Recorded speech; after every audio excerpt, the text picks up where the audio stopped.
ناوچە کێشە لەسەرەکان لە نێوان خەونی باڵادەستی حکوومەتی ناوەندی و حکوومەتی هەرێمدا پرسێکە بەسراوەتەوە بە ئاراستەی ڕووداوەکانەوە بە پێوەی ئەو ناوچانە لەسەر نەخشەی کوردستان و دەبێت دەسەڵاتی کوردی لەو ناوچانە ئامادەیی هەبێت و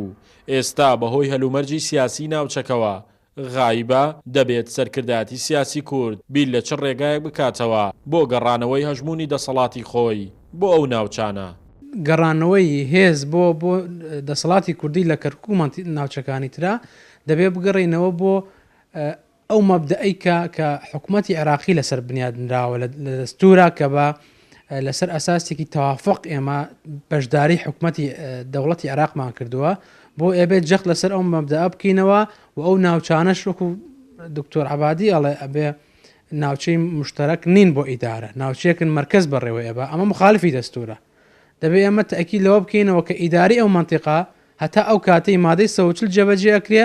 بە شێوەیەکی مشتەرەک بەڕێوە ببرێ. ئەندامێکی ئەنجومەنی نوێنەرانی عێراق باس لەوە دەکات گرتنەبەری ڕێگای سەربازی کە بە توانای هێزی پێشمەرگە کرا و تیرۆرستانی داعشی پێشکێنرا ڕێگایەک بوو کورد تاقی کردەوە سەرباری شەهید و قوربانێکی زۆر دواتر لەو ناوچانە کشاینەوە هەر بۆیە پشت بەستن بە دەستور و دانیشتن و گفتوگۆ لەگەڵ حکوومەتی ناوەند کورد دەگەڕێنێتەوە بۆ ئەو ناوچانە. ئەگەر ڕێگەی سەرباسی چارەسەر بواە ئەوە کورد دەیتوانی مقاومت بکات لە ئەو کاتێک کە حکوومەتی عێراقی جمەزۆڵی کردبوو و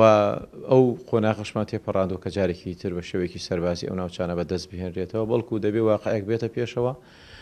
ئەو واقعە فەرزی بکاتە سەر حکوومەتی عێراقی ئەم ناوچانە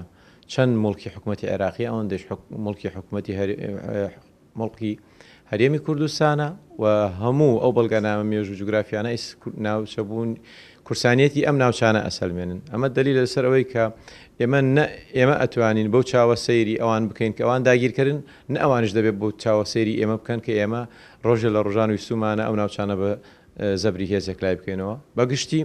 تاکە ڕێگەیەک ئەوەیە کە لە ڕێگەی گفتوگۆ دەستورەوە پشت بە دەستور بەسێ بۆ یەک لایکردنەوەی ئەو ناوچانە. دوای 3 ساڵ لە ئاگری شەڕی تیرۆرستانی داعش هێزی پێشمەرگە بەشی زۆری ناوچە کێشە لەسەرەکانی ڕزگار کرد بەڵام هەڵە سیاسیەکان و ئەنجامدانی ڕیفراندۆم لە 16 ئۆکتۆبەردا بیانیودایە دەست حکوومەتی ناوەندی و بەهێزی سەربازی گەڕایەوە ناوچە کێشە لەسەرەکان و پاشەکشەی بە پێشمەرگە و دەسەڵاتی کوردی کرد لە سەدا 50 خاکی کوردستان. شاخەوان محەممەد، کورسات نیوز.